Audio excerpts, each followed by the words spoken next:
number of years ago, I had a very close friend who gave me two books, The Death of Common Sense and Life Without Lawyers, which I found very interesting. And then I was fortunate enough when I went to speak at TED, I met Philip Howard, who was speaking there at the same part of the forum with me, and I got to hear his extraordinary presentation. So Philip has advised presidents and public officials on legal and regulatory matters. He's chairman of Common and Good, and he has had a very distinguished career at the law firm of Covington and Burling, where he has had many book parties and brought people in to speak for his Common Good Foundation. In addition to TED, he's been talking about regulatory matters and promoting his new book, The Rule of Nobody, which he'll talk about today, I'm sure. And he's been on The Daily Show, he's been on PBS, and he's been a very influential commentator on all kinds of regulatory matters. So it's with great enthusiasm that I introduce Philip Howard.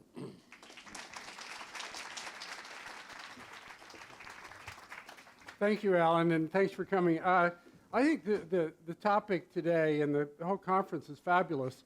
I think clarity, for reasons that I'll try to describe in the 2 hours they've allotted to me, are actually much more important in current affairs. It's as important as they are in business affairs and in other aspects of society. A few years ago, I had this insight that I thought was brilliant, that also shared by 98% of Americans, that the government wasn't working very well. And this, indeed, I think, is the source of frustration and anger that's fueling these outsider candidates in this crazy, raucous campaign season.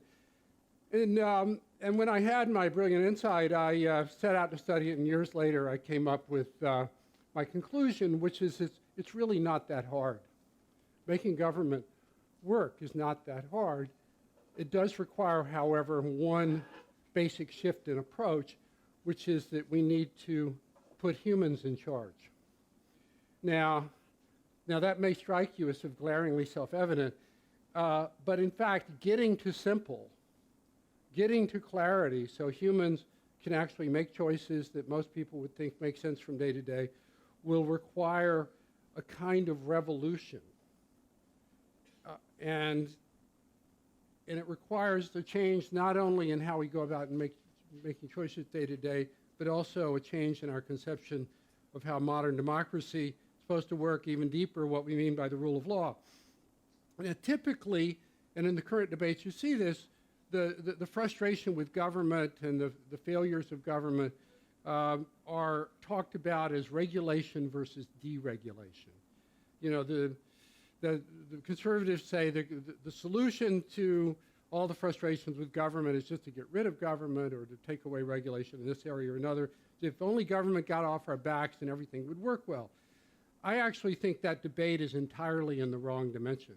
While I think the conservatives are correct that government's not working well and it's frustration, and every time you go to a bureaucrat and he says, the rule made me do it, and you want to pull your hair out, the answer to that is not getting rid of government. In fact, in a modern, global, interdependent, crowded world, the demand for government services is only going to increase year to year to protect clean air and water, to make sure that toys don't have lead paint on them, to protect us from terrorists and the like. Government oversight in the modern world is more essential for our daily freedoms than it ever has been. The solution is not getting rid of government. On the other hand, we have this problem is that government delivers this oversight and these services in this clunky, rigid, Tayloristic, industrial age type model that leaves no room for human judgment on the spot. Doesn't allow people to adapt to rapidly changing circumstances or the differences between this student in the classroom and that student or the like. And the effect of that is a kind of growing, almost like a progressive disease, a kind of growing paralysis of government in any place government touches in our lives. And it's increasingly frustrating to the American people. And their frustration's only going to grow. And it can't get fixed by putting a strong leader in charge.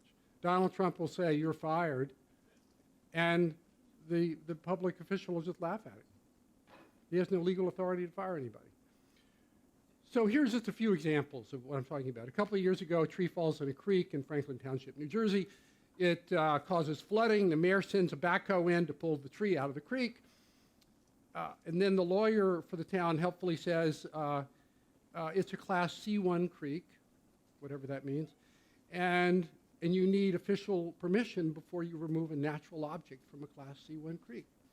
So it takes them almost 2 weeks and $10,000 in legal fees to get permission to do what's completely obvious, which is to pull this tree out of the creek. Now, that's only an anecdote. 2009, Obama, with some bipartisan support, gets $800 billion to stimulate the economy. First stated purpose of this, they're going to use about a third of the money to rebuild America's decrepit infrastructure. It really needs to get rebuilt. But then it turned out that he didn't have the authority to actually approve any project. Projects are all there. They need to be done. It's just rebuilding what's broken. 5 years later, they gave a report on how well they had spent the money, and they touted what they had done, but it's all just stories. At the end, they had this number. 3.6% of the money got spent on transportation infrastructure. Why is that? It's not because he didn't want to do it or had the money, had public support. It's because the President of the United States, duly elected by a majority of Americans, doesn't have the authority to do the most obvious ministerial, make the most obvious ministerial decision, which is to approve rebuilding a bridge or the like. By contrast, Harry Hopkins, in the New Deal, 7 weeks after the Civil Works Administration was passed, 1933, 7 weeks later, Harry Hopkins had hired 2 million Americans. This kind of bureaucratization of society is not just affecting government, it's actually a millstone around all our institutions. Go into schools, you can't put an arm around a crying child. The zero tolerance rules require the principal to suspend the 6-year-old because he pointed his finger like a gun. He had to send him home, had no discretion not to do that. Hospitals are crushed by paperwork. Studies say that 30% of the American healthcare dollar is spent on administration. Just to put a number on that, that's $1 million per physician.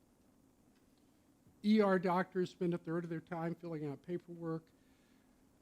It affects business, of course. Getting a permit, you don't get a permit from the government now. You get the permit from 11 different governments because each agency considers itself the keeper of the flame.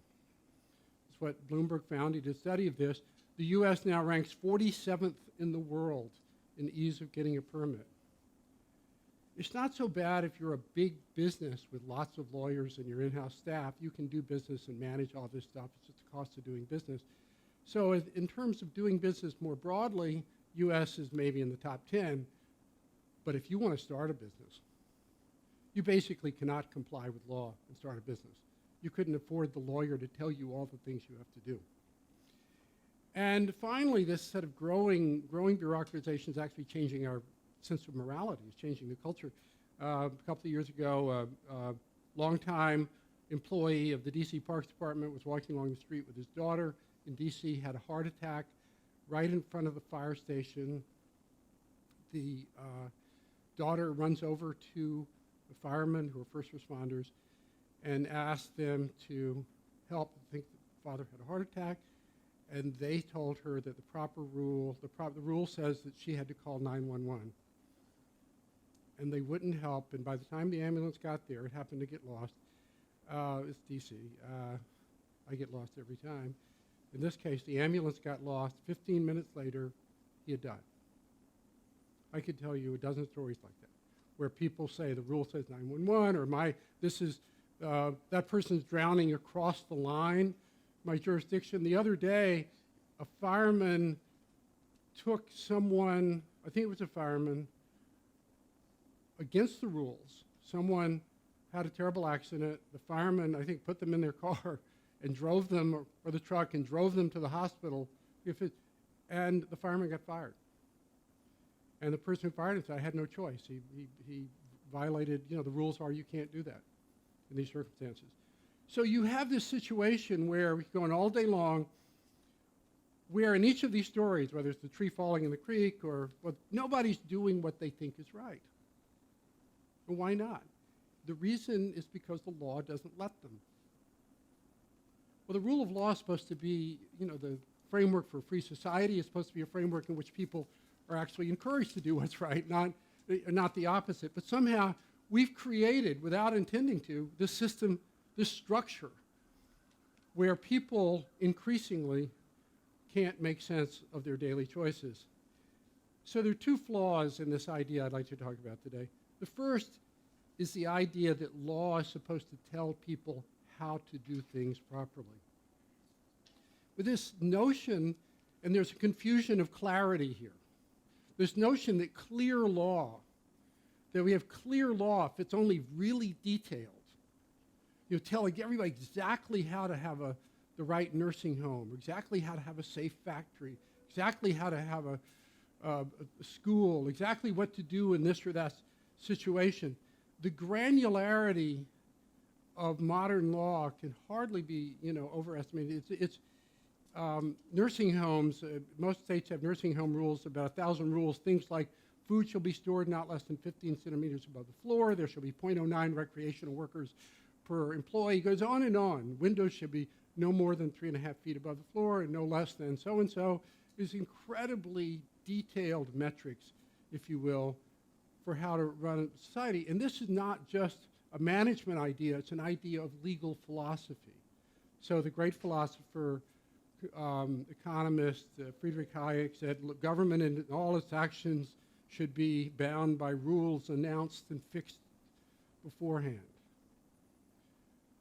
Trouble is, if you actually try to take that to every life choice, how you run a school, how you run a hospital, how you do everything, the density becomes so great that you no longer can actually understand what the law is. The Constitution is give or take 15 pages long.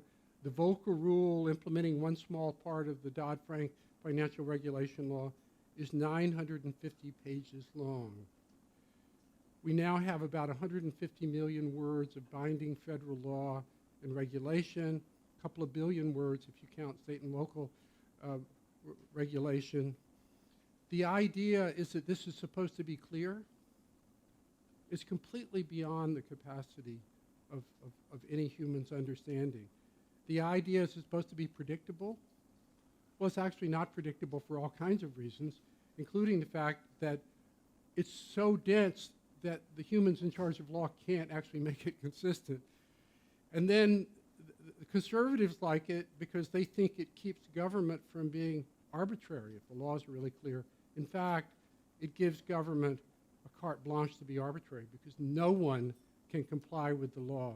I don't know what in this room is in non-compliance, but I guarantee you that an inspector could come in and find a dozen violations of something right here. They can go into a restaurant and say the cheese sitting next to the griddle is 45 degrees. It's supposed to be no more than 41 degrees. You say, wait a minute, I'm about to put it on the hamburger and make it a cheeseburger. It's going to be really hot then. But if it's not 41 degrees, it doesn't comply with the New York City code. So you think about this. You think about not being able to pull the tree out of the creek. What does it mean when you have all of this law, this sort of details? It's central planning. It's not the rule of law. It's central planning. It's not being a framework for people to go out and make sense of their lives. It's law replacing freedom rather than law being a framework for the freedom. The second problem with this legal structure that we've built up that's so frustrating Americans across society is that nobody actually sees it as their job to have this law make any sense.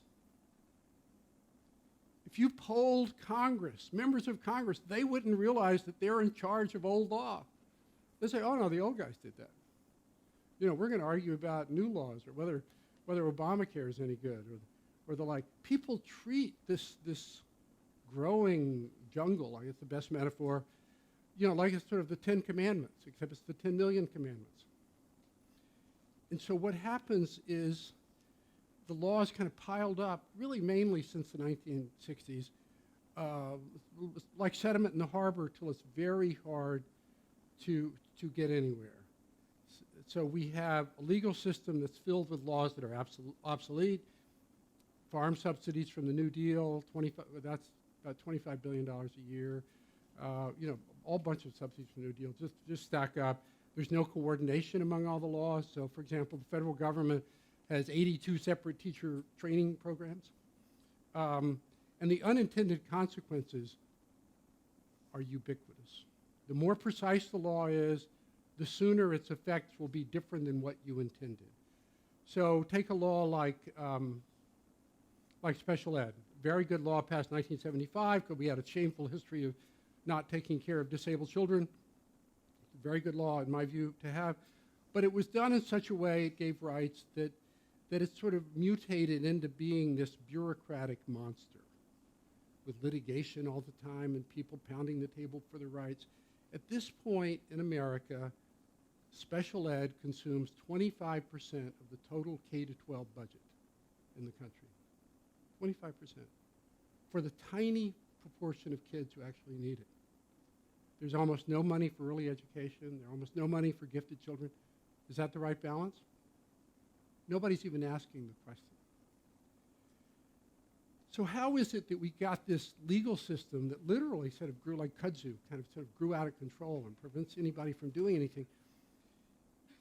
Well, what happened is, it didn't come from nowhere. We woke up to all these abuses in the 1960s. Racism, pollution, gender discrimination, lies about the Vietnam War. And we decided to react in part, not just by changing our values, which we needed to do, but actually creating a system where we wouldn't allow the bad exercise of authority anymore. No more bad values. We will create a legal system that will tell everyone exactly how to do everything. Law will be like a software program. And it's true that bad authority is the enemy of freedom. We woke up to that in the 1960s. But it's also true that no authority is the enemy of freedom. And so what we didn't understand, that a society, a free society, requires a law to sort of serve a function like red lights and green lights. Okay, this is, we need to make the trade-offs to rebuild this bridge or not. We need to keep order in the classroom, so I'm sorry, you've got to leave the classroom because you're disrupting everybody else's learning. You have to be able to make those choices.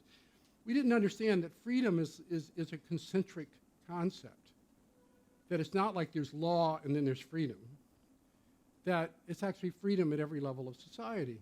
So that if the teacher isn't free to actually maintain order in the classroom, then the kids won't be free to learn. If the president isn't free to give permits on a timely basis to rebuild decrepit infrastructure, then we're not free to drive on roads that don't have potholes and we get stuck in traffic jams and all that thing.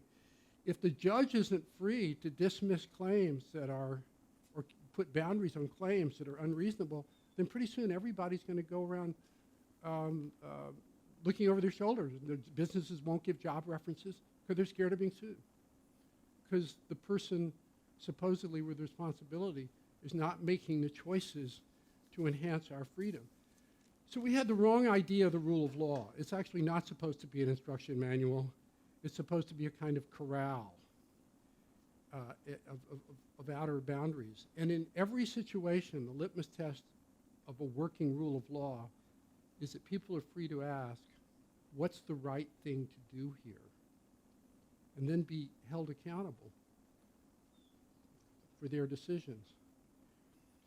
And if you have a system of law that does this, which is a law more like the Constitution, a law based on principles and goals and such, what it does is it connects legal goals to social norms of fairness and practicality. It connects humans, the human instincts and human judgment and human values with broader public goals. It's a two-pronged process. And instead, and there is a place for rules. There's a place for speed limits and effluent guidelines. The talk on checklists was very interesting earlier. And I agree with most of it. Checklists are extremely important for what are people call complicated activities, where a tiny mistake can cause a disaster, a plane crash, or cutting off the wrong leg of a patient.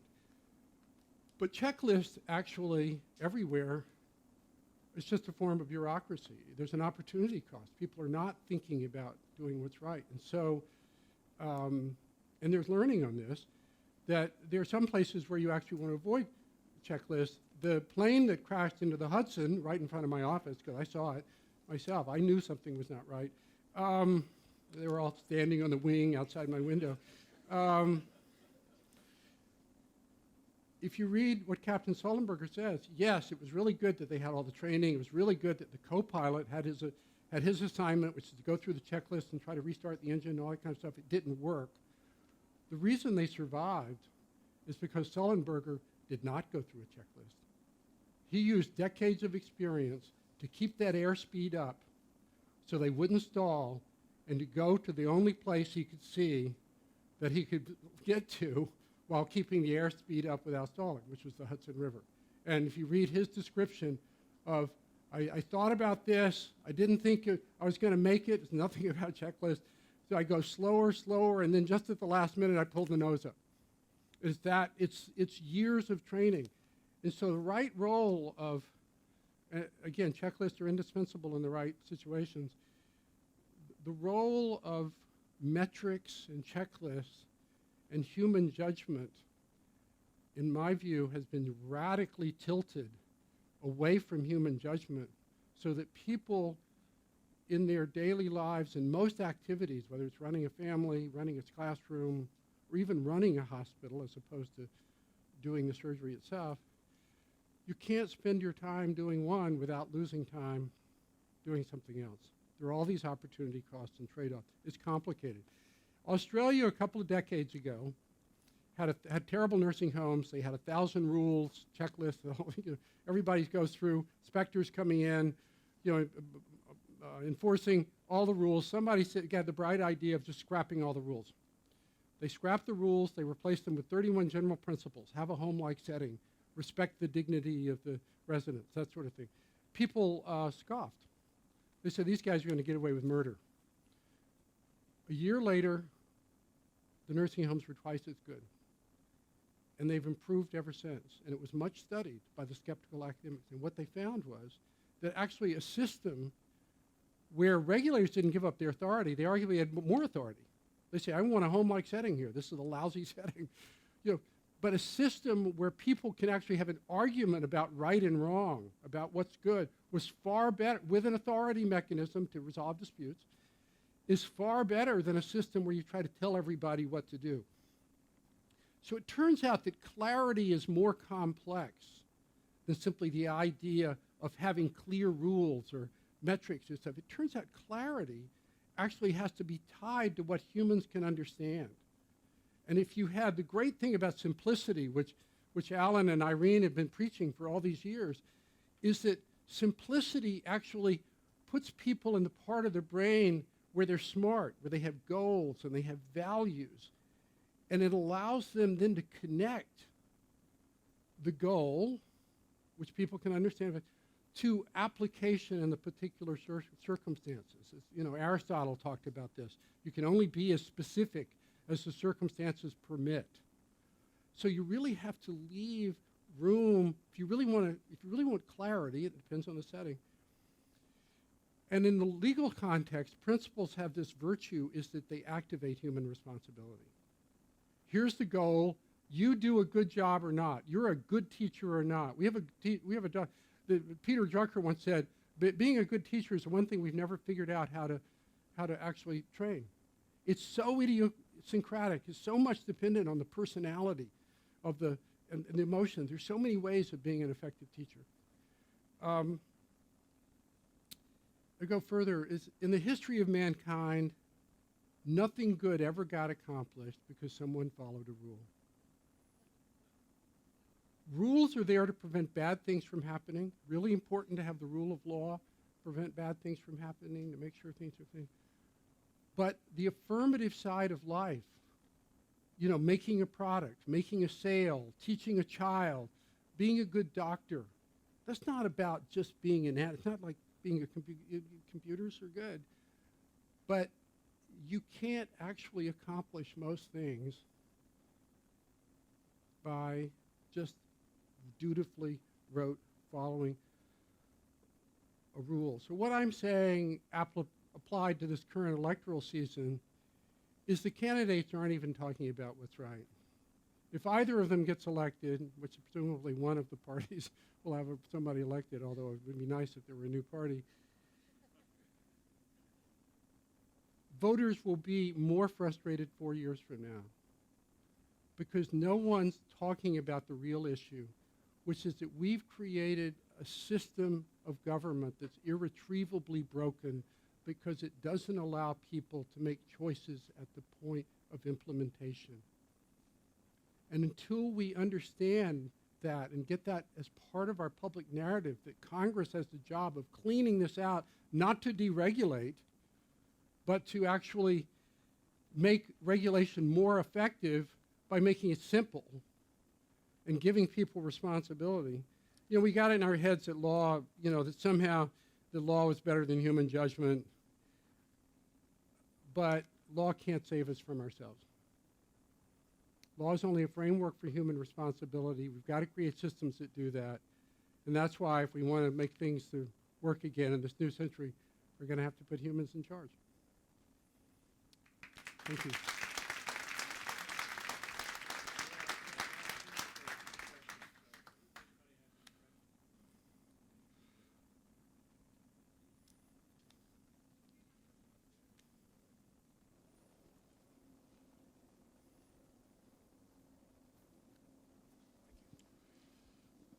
In your opinion, do you believe governments can be open sourced?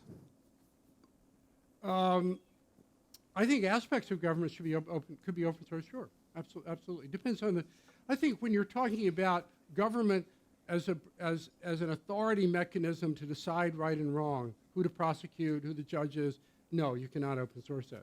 When you're talking government as a service provider, you know, absolutely.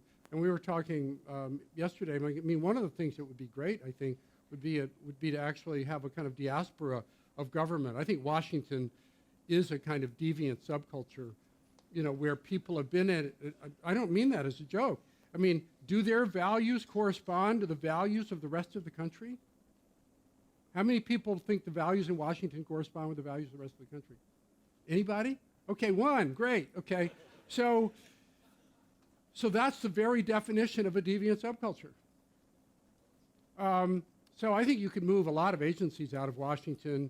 I had this riff in my mind where we get a constitutional amendment to move the national capital, and if nobody takes it seriously, and then it picks up steam, and no one can move with it because they can't sell their homes.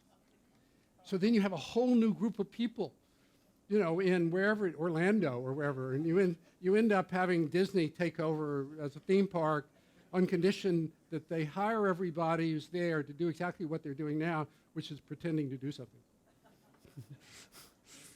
Right.